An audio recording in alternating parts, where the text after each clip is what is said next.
preguntaba un hermano cuando llegué que por qué tan trajeado, y traía mi maletín y pensaba que lo traía lleno de tratados, pero no, no es así. Otros hermanos, miembros, pensaban que por las votaciones, como mi apellido Peña, pero no Nieto. Bien, pues es un privilegio, como siempre, compartir la palabra de Dios. Es solo por su gracia. Y en los grupos pequeños, el día jueves, tuvimos una enseñanza acerca de la salutación de Pablo a sus cartas a los Efesios. Y haciendo un análisis retroalimentativo entre todos los hermanos, nos dimos cuenta que es necesario que como iglesia tengamos esa disponibilidad y disposición de hablar siempre o saludar bien a los hermanos. Entonces, vamos a hacer una dinámica nueva. Salude al hermano que tiene a un lado. Si no lo conoce, conózcalo.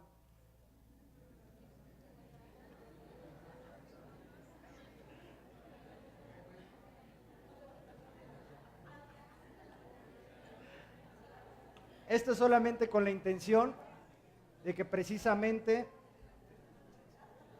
tengamos esa comunión tengamos la comunión los unos con los otros y nos vayamos conociendo, que se sientan en casa aquellas personas que vienen por primera vez y los que no, pues para recibir con cariño a las demás personas que vienen.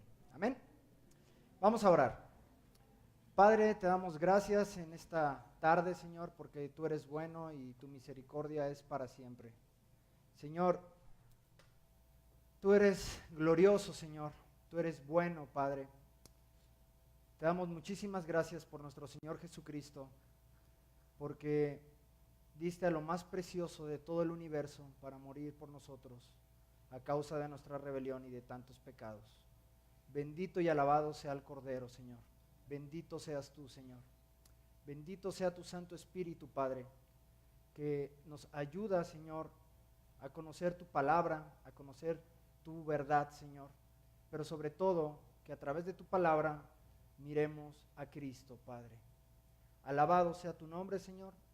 Y en esta tarde, ayúdame, bendito Dios, a transmitir el mensaje, Señor, que es el correcto de acuerdo a las Escrituras, Padre.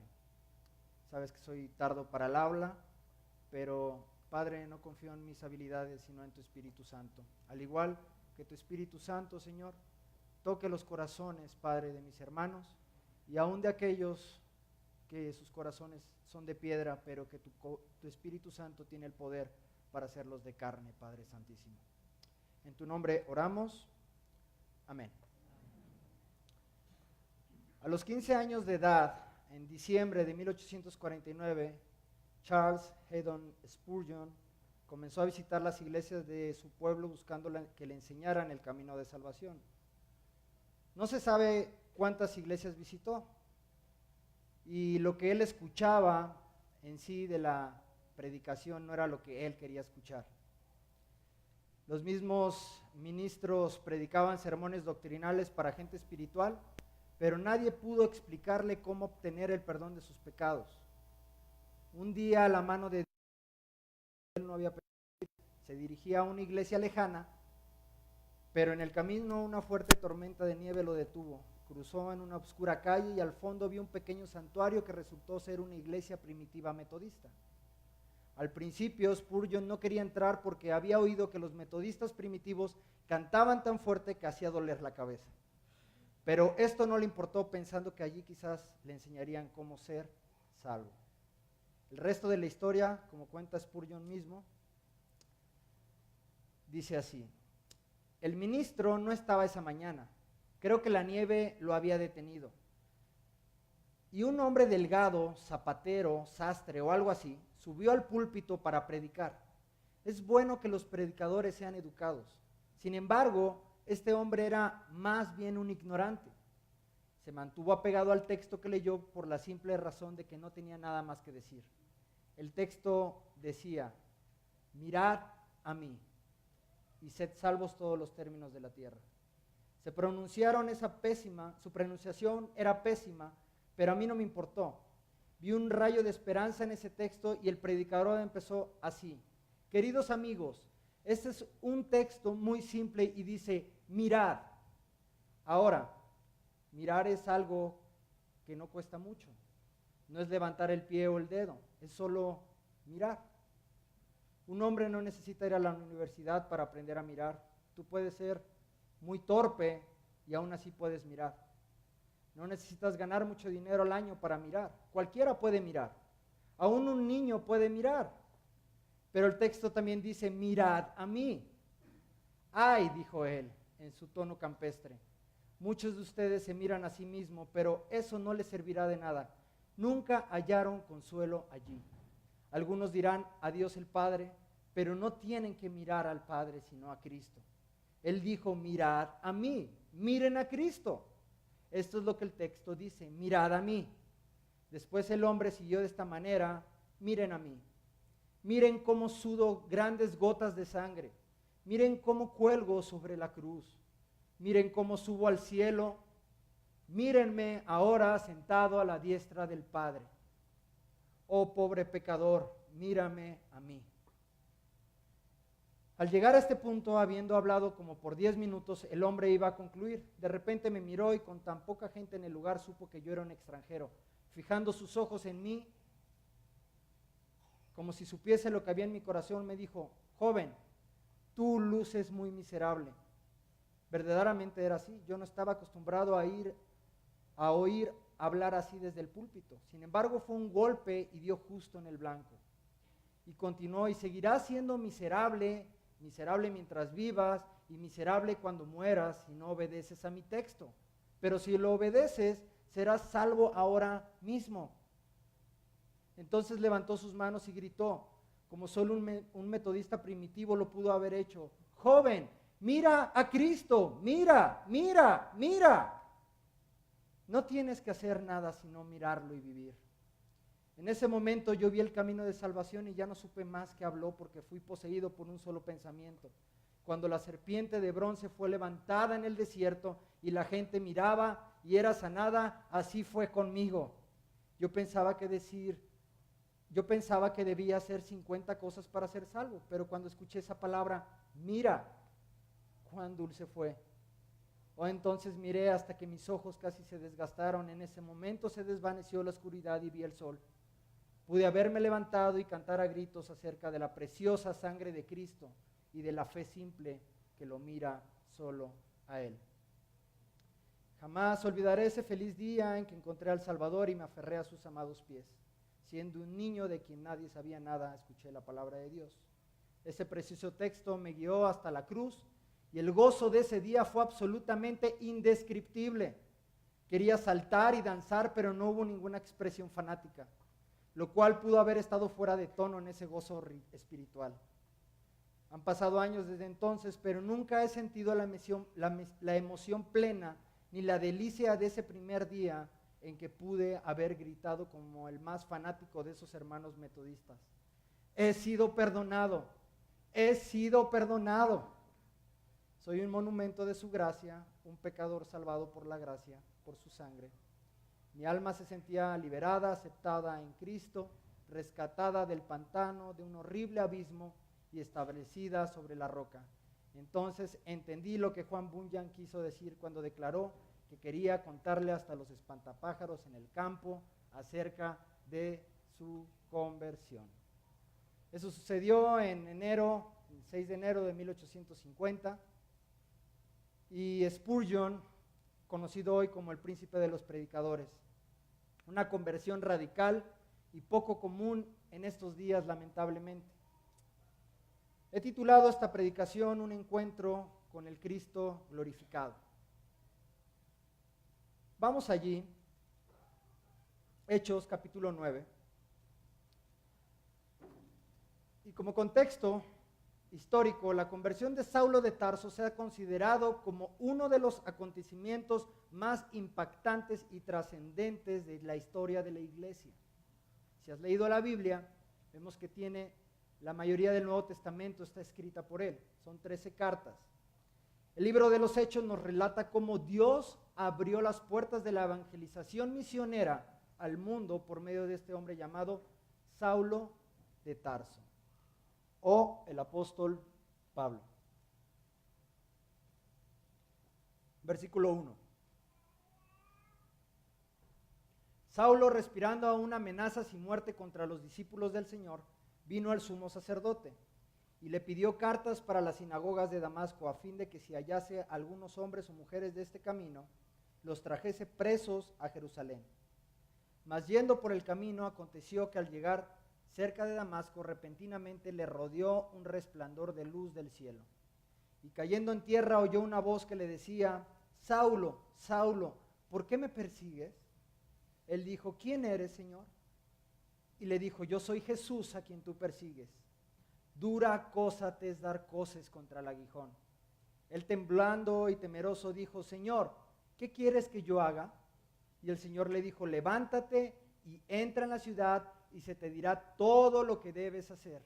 Y los hombres que iban con Saulo se pararon atónitos, oyendo a la verdad la voz, mas sin verle a nadie. Entonces Saulo se levantó de tierra y abriendo los ojos no veía a nadie, así que llevándole por la mano le metieron en Damasco, donde estuvo 3 días sin ver y no comió ni bebió.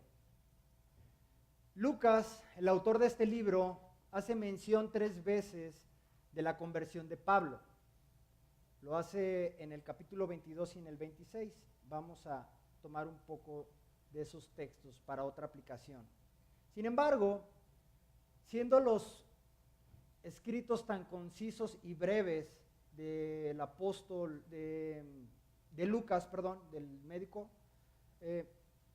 vemos en su descripción que tiene un significado sumamente importante, es decir, la conversión del apóstol Pablo, y por qué es redundante en comentar su conversión. Ahora, ¿quién era Saulo de Tarso? Veamos la descripción que él da de sí mismo en la carta a los Filipenses, escrita por él, capítulo 3, versículo 5.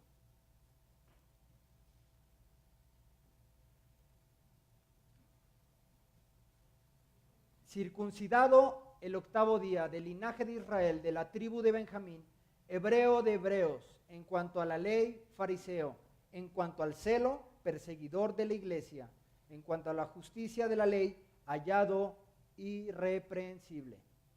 Saulo era un judío del linaje de la tribu de Benjamín, como él lo comenta, de esa tribu de donde había emergido el primer rey, Saúl, era ahí su nombre, Saulo. Y dice él que era un fariseo, celoso de Dios, irreprensible según la ley. Ahora regresemos a nuestro texto del día de hoy, versículo 1. Vamos a ir escudriñando las escrituras. Saulo, respirando aún amenazas y muerte contra los discípulos del Señor, vino al sumo sacerdote y le pidió cartas para las sinagogas de Damasco, a fin de que si hallase algunos hombres o mujeres de este camino, los trajese presos a Jerusalén. Dice el versículo 1, Saulo respirando aún amenazas y muerte. En otras palabras, Pablo era un asesino de cristianos. Constantemente estaba dando muerte y respiraba amenazas contra el pueblo de Dios, contra los cristianos. En el capítulo 7 asesinan al primer mártir de la iglesia. Ricardo me parece que lo predicó aquí, sí fuiste tú, y vimos cómo Esteban fue apedreado, fue lapidado por dar el mensaje más importante de todo el universo, por darle gloria a Dios. Y vamos allí, Hechos 7:58. Y echándole fuera de la ciudad, le apedrearon, y los testigos pusieron sus ropas a los pies de un joven que se llamaba Saulo. Este texto nos arroja más luz y permite ver que participó indudablemente en la lapidación o en el martirio de Esteban. La expresión pusieron sus ropas a los pies de uno llamado Saulo indica que él influyó en aprender y apedrear a Esteban. Solo fue uno de los tantos que crujían los dientes y que daban voces diciendo: asesínenlo. Él es Saulo. Vamos al capítulo 26 de Hechos, y vamos a ver con más detalle lo que Saulo decía de sí mismo en su testimonio. Yo ciertamente había creído mi deber hacer muchas cosas contra el nombre de Jesús de Nazaret, lo cual también hice en Jerusalén. Yo encerré en cárceles a muchos de los santos, habiendo recibido poderes de los principales sacerdotes, y cuando los mataron, yo di mi voto. Y muchas veces castigándolos en todas las sinagogas, los forcé a blasfemar, y enfurecido sobremanera contra ellos, los perseguí hasta en las ciudades extranjeras. Ahora vamos al capítulo 22 de Hechos.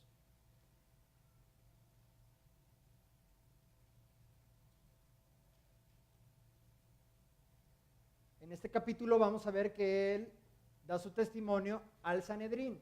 En el 26 está hablando contra las autoridades romanas.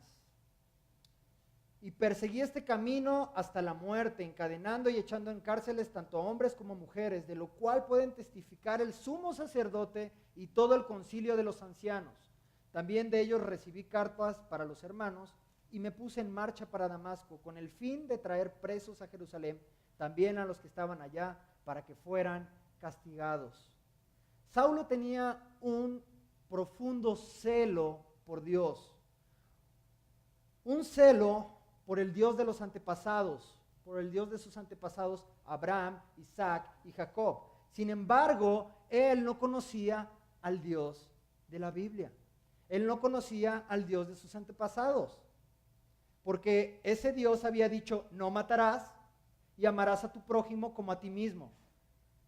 Y aquí podemos darnos cuenta, hermanos, la condición tan miserable del ser humano, creyendo y celando a un Dios que no es el Dios de la Biblia, un Dios inexistente.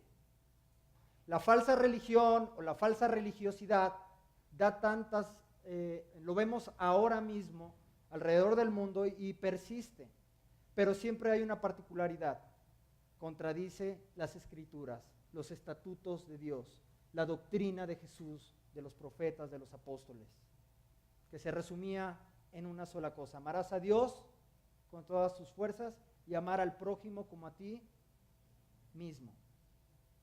Y en la actualidad, las noticias internacionales nos siguen dando cuenta de la persecución y asesinatos contra los cristianos.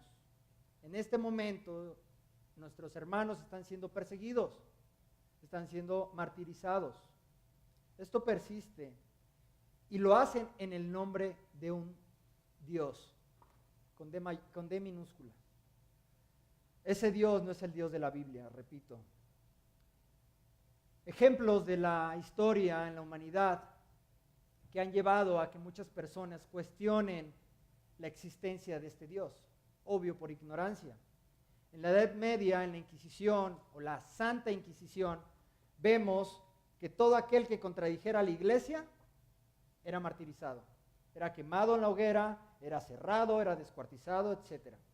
El oscurantismo, una ideología que no permitía libre pensamiento desde el siglo IV hasta el siglo XIV, 1000 años de opresión en la civilización de Occidente, 1000 años predominó eso, y todo era en contra de aquel que no apoyara la doctrina religiosa, algo incongruente totalmente con la doctrina de Jesús y de sus apóstoles. Esta es la condición del hombre sobre la faz de la tierra, buscando a un Dios de una forma religiosa incorrecta, buscándolo a su manera.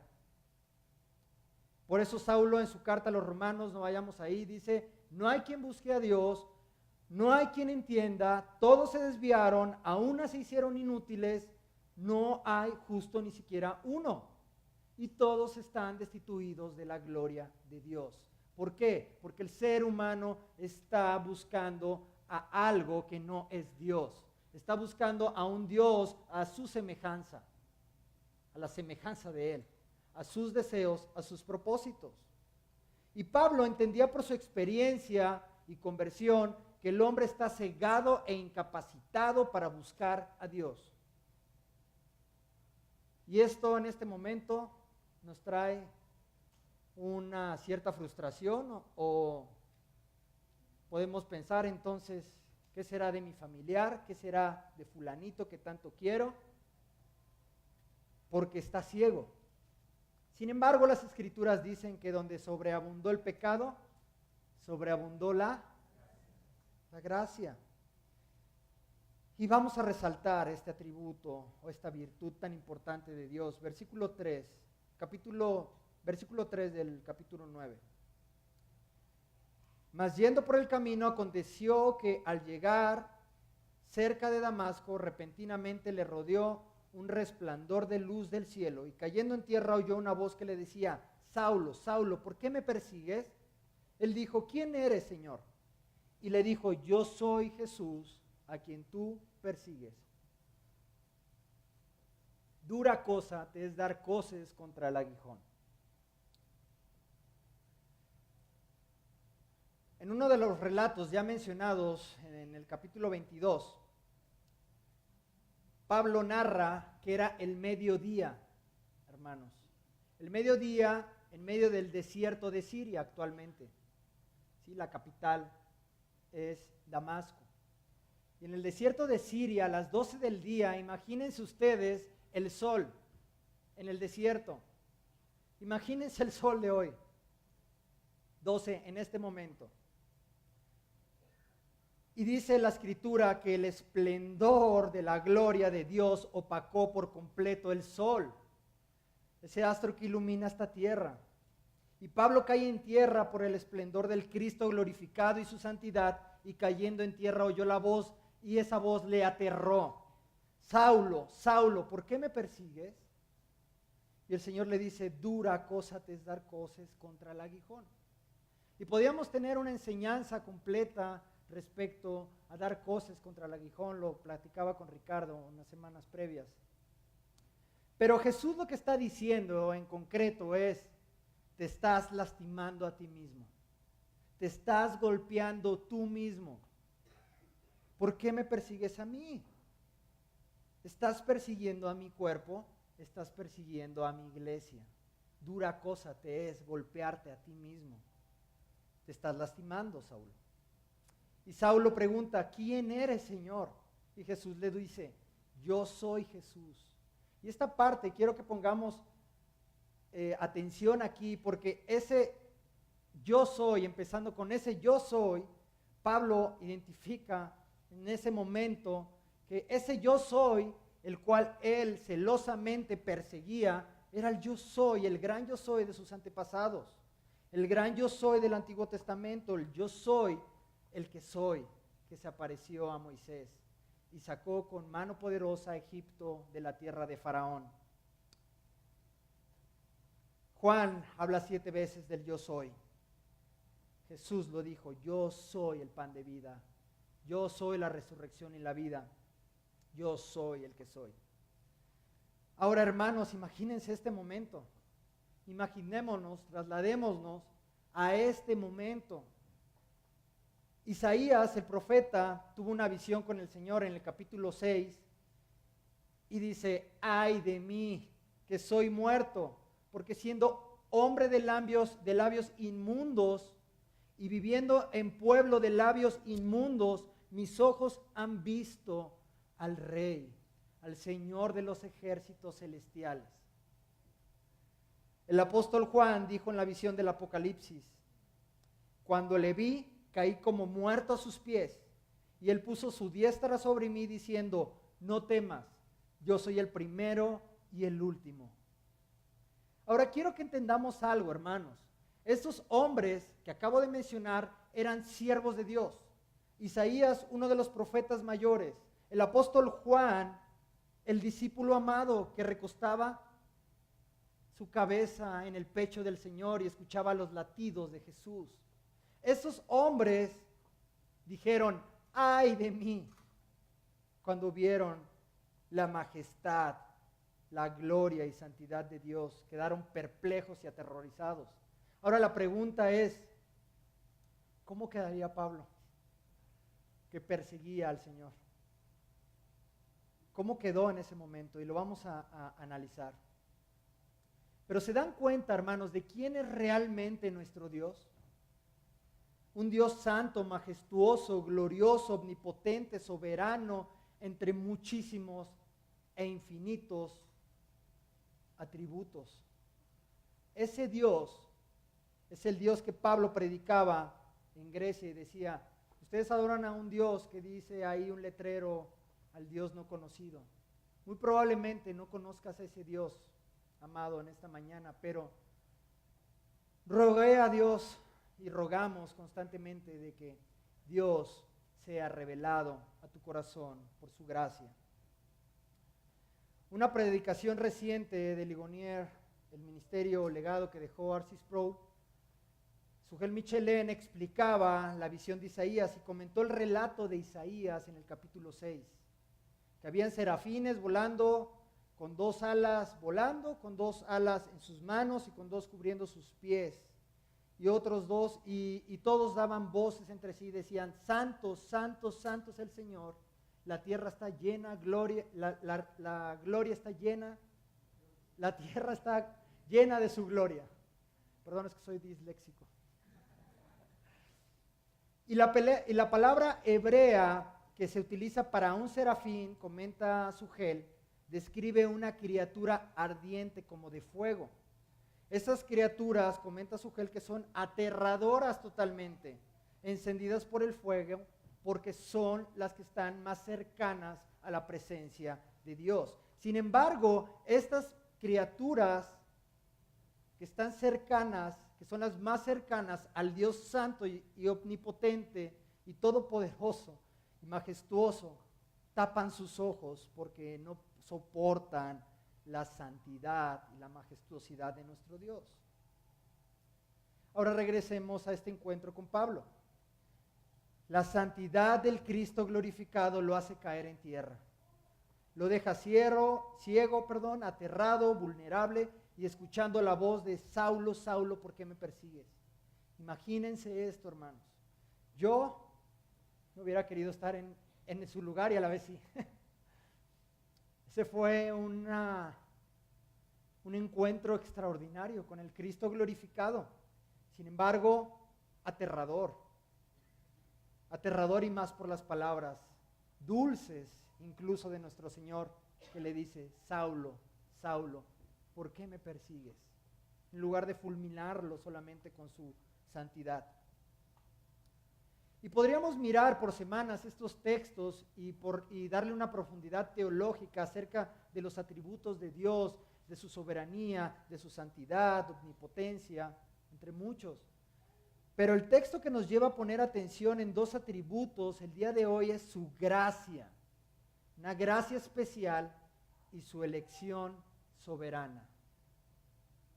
Estos atributos no los vamos a poder entender jamás si no los miramos desde una perspectiva teocéntrica, es decir, desde la perspectiva de Dios.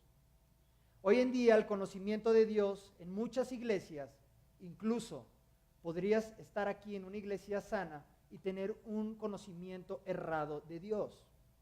¿Por qué? Porque hay una postura humanista y antropocéntrica, la cual hace que veamos a Dios como nosotros creemos que es Dios. Sin embargo, miremos quién es el Dios de la Biblia. Y eso nos quitará una confusión y un malentendimiento acerca de la gracia y la elección soberana de Dios. Y existen 2 aspectos que los creyentes y no creyentes se cuestionan. Un aspecto positivo, por llamarlo así, es ¿por qué Dios me escogió a mí? ¿Por qué tuvo misericordia de un vil pecador como yo? Y eso es un aspecto positivo preguntarlo. Sin embargo, tiene una respuesta bíblica. Y el aspecto negativo, por llamarlo de esta manera, es yo no creo que Dios no me otorgue su gracia, no he matado, no he robado, no soy mala persona en conclusión. Si piensas así, lo que debes saber es que absolutamente todos estamos reprobados delante de este Dios santo, justo, soberano. Pero la explicación está aquí, del por qué lo hace. Lo vamos a ir estudiando. Capítulo 1, Primera a los Corintios, capítulo 1, versículo 28 y 29.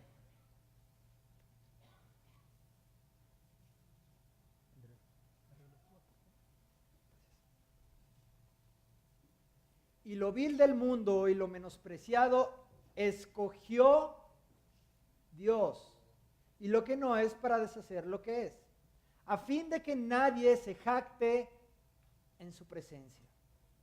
Dios escoge lo vil y lo menospreciado para que nadie, absolutamente nadie de los que han sido salvados por la gracia, se jacte y diga, yo fui bueno, yo me merezco el cielo. Eso no es la perspectiva teocéntrica. Esa es una perspectiva humanista, una perspectiva moralista humana que está por debajo de los estándares morales de Dios. Todos, absolutamente toda la humanidad, desde Adán, han sido reprobados.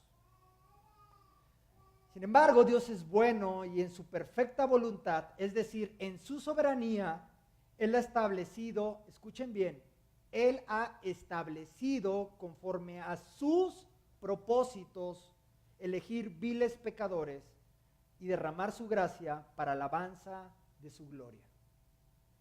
Todo lo hace para sus propósitos, que son absolutamente, inerrablemente, infaliblemente perfectos.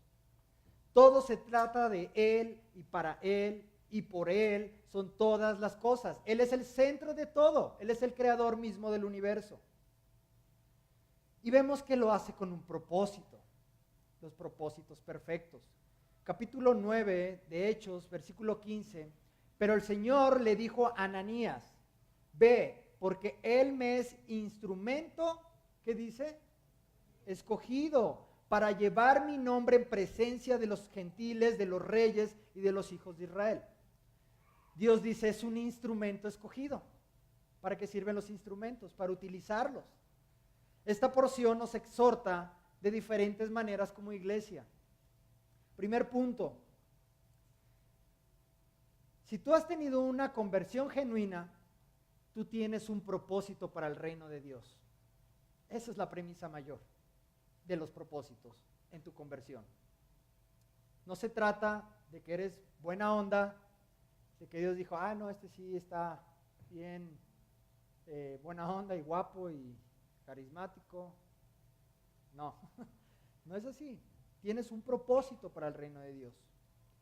Versículo 6 de Hechos dice, él temblando y temeroso dijo, Señor, ¿qué quieres que yo haga? Y el Señor le dijo, levántate y entra en la ciudad y se te dirá lo que debes hacer. Pablo al encontrarse con Jesús no entendía nada en ese momento, solamente el esplendor de su gloria lo derribó. Pero ¿qué fue lo que sucedió? Hubo una conversión, una genuina conversión. Su corazón cambió, sus afectos cambiaron, su conocimiento acerca de Dios cambió y solamente dice, Señor, ¿qué quieres que yo haga? Esto es una conversión ejemplar que todos debemos de tener. Isaías dijo, heme aquí y envíame a mí después de su visión. Y se dan cuenta que después de estos encuentros no puede haber una vida exactamente igual. No, cambia absolutamente todo. Paul Washer decía que, no voy a entrar mucho en detalles, pero que contó una historia acerca de que él llegó a una conferencia y él dijo algo respecto a que lo acaba de atropellar un tráiler y que le pasó todas las llantas encima. Y pregunta a la audiencia, ¿ustedes me creen? Entonces la audiencia se empieza a reír y dice, bueno, pues así exactamente es la conversión de uno. No te puede dejar igual, no puedes quedar igual. La conversión cambia absolutamente tus afectos, tus emociones, cambia tu corazón. Y si tú en esta noche piensas como iglesia, como converso, es que no sé cuál es mi propósito, no sé qué debo hacer, Es muy simple. Mira la vida de Cristo, los apóstoles, los profetas, y ahí están los ejemplos. Y todos ellos, Cristo, como ejemplo primario, principal, fue darle la gloria a Dios. Todos ellos daban la gloria a Dios. ¿Y cómo lo hacían? Proclamando su reino y su justicia. Es decir, obedeciendo lo que la palabra de Dios dice. Y domingo a domingo, hermanos, el Señor constantemente nos está diciendo qué debemos hacer. ¿Qué debemos hacer conforme a sus estatutos, conforme a su voluntad para nosotros, para la alabanza de su gloria, para sus propósitos y para nuestro bien, porque nos ama como hijos? Entre muchas exhortaciones, siempre vamos a ver esta premisa mayor. Proclama el reino de Dios y su justicia.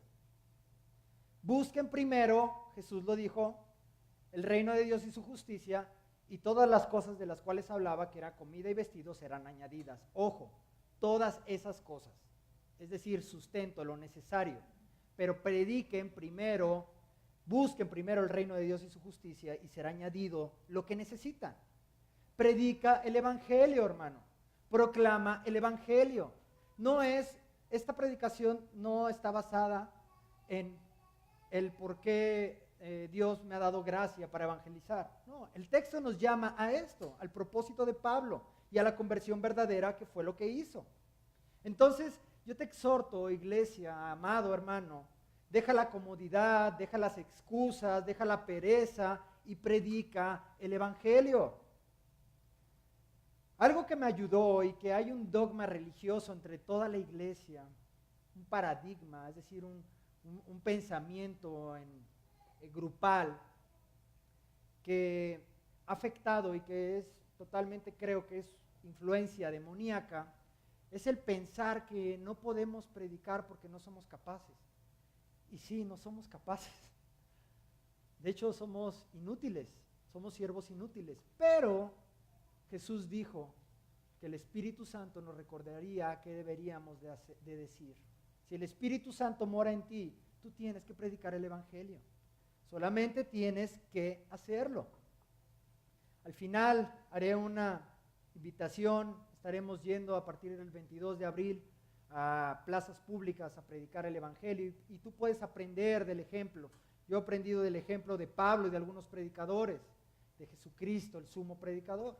Si tú quieres unirte a esto, hazlo. Y si no, predica a tus amigos, predica a tus compañeros de trabajo, predica a tus familiares, porque hay algo en riesgo muy importante que se está jugando, y es la eternidad de sus almas. Pero fíjate, referente a los paradigmas o a estos pensamientos que mencioné que eran influencia demoníaca, porque el diablo siempre está susurrando que somos inútiles, que somos pecadores, que esto y que el otro.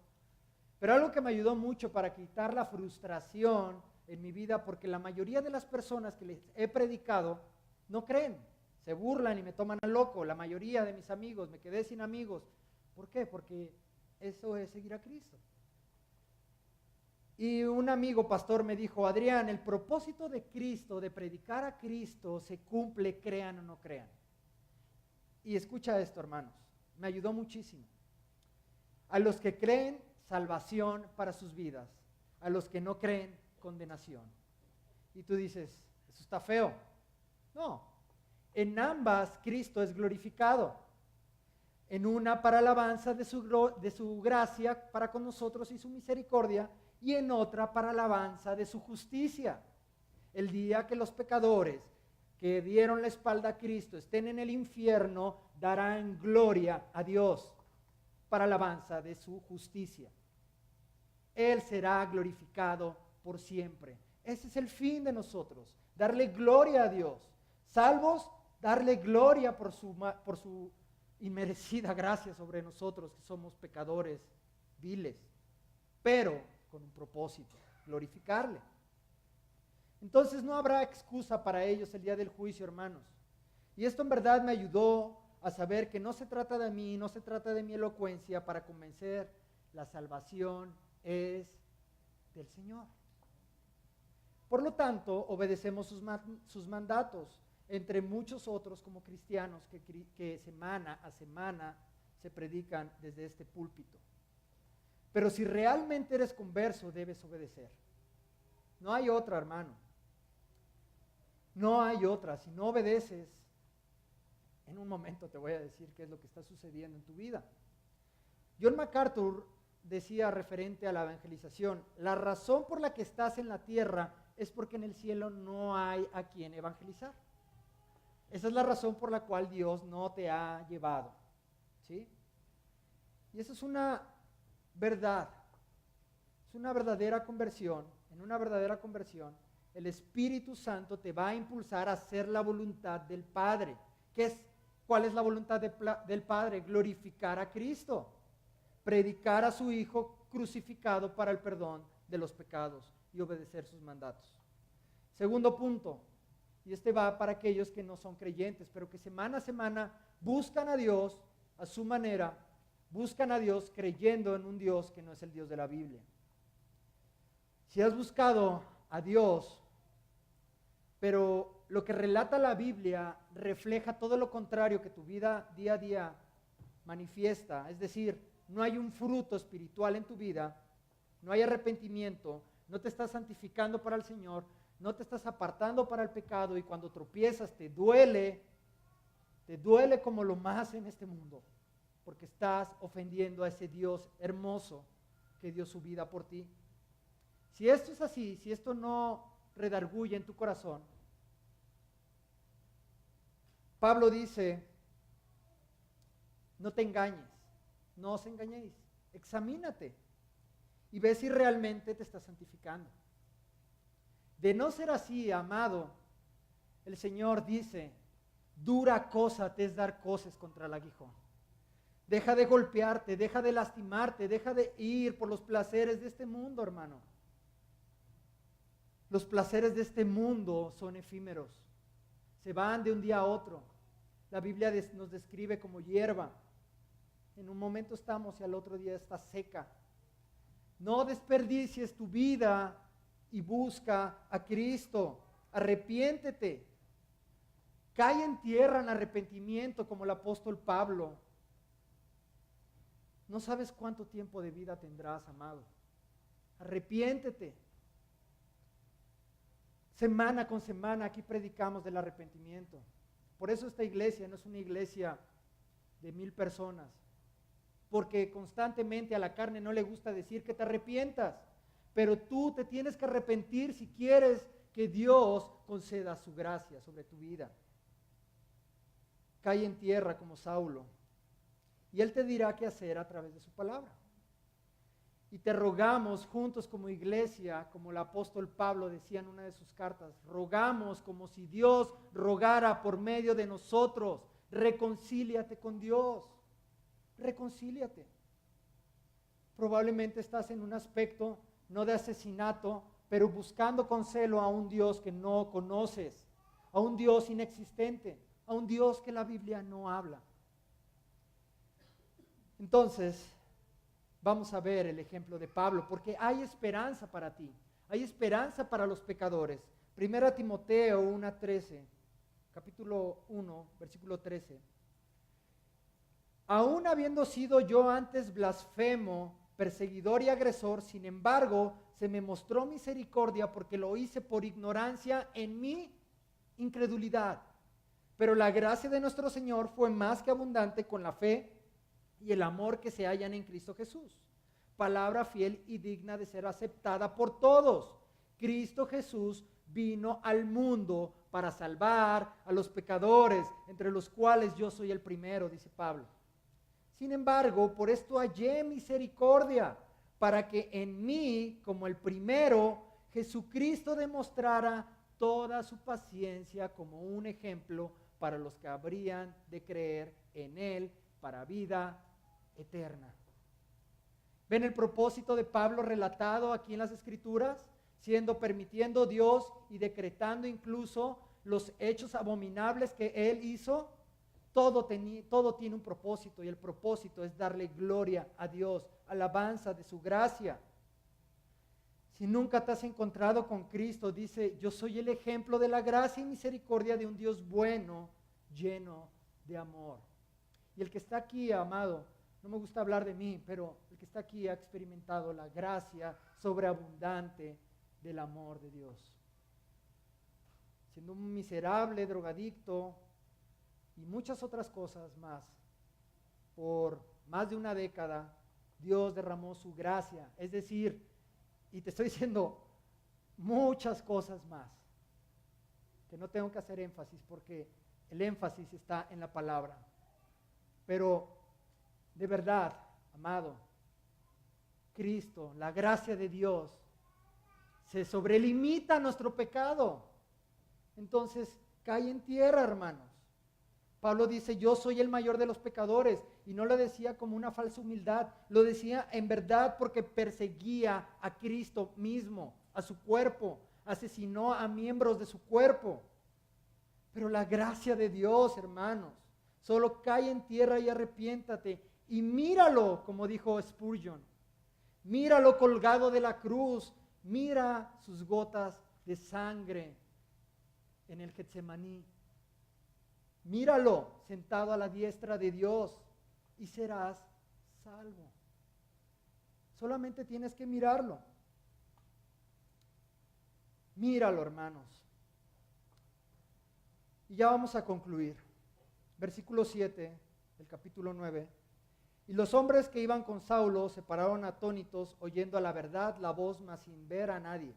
Entonces Saulo se levantó de tierra y abriendo los ojos, no veía a nadie. Así que llevándole por la mano, le metieron en Damasco, donde estuvo 3 días sin ver, y no comió ni bebió. Qué historia tan emocionante, ¿verdad? Tan impactante. De ser un asesino, de ser un orgulloso fariseo que caminaba y respiraba muerte, se había convertido en un hombre afligido, tembloroso, andando a tientas, tomado de la mano de uno de sus hombres, dependiendo de alguien. Y allí quedó en medio de la oscuridad tan perversa de su corazón, meditando, perplejo y atónito, por la misma razón que no comió ni bebió por 3 días. Pero que lo que había buscado con tanto celo, con todas sus fuerzas, jamás lo había encontrado, sino todo lo contrario. Él había sido encontrado por el Cristo glorificado. Y ahora la oscuridad que reinaba exteriormente en él, ahora se había convertido en una luz y esperanza. Y aquí comienza la historia de la iglesia apostólica por todo el mundo, que ha permeado hasta nuestra actualidad. Después de Cristo, el mayor hombre que ha pisado la tierra ha sido el apóstol Pablo, es decir, Saulo, un asesino, aquel que no merecía la gracia, aquel que buscaba a Dios sin medida, celosamente, pero no buscaba al Dios verdadero. Sin embargo, en esta mañana,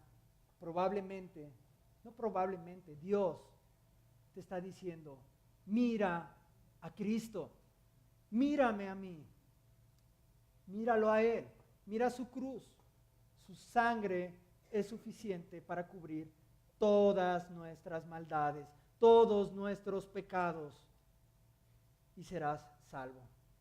Este es el mensaje, hermanos, más importante de todo el universo.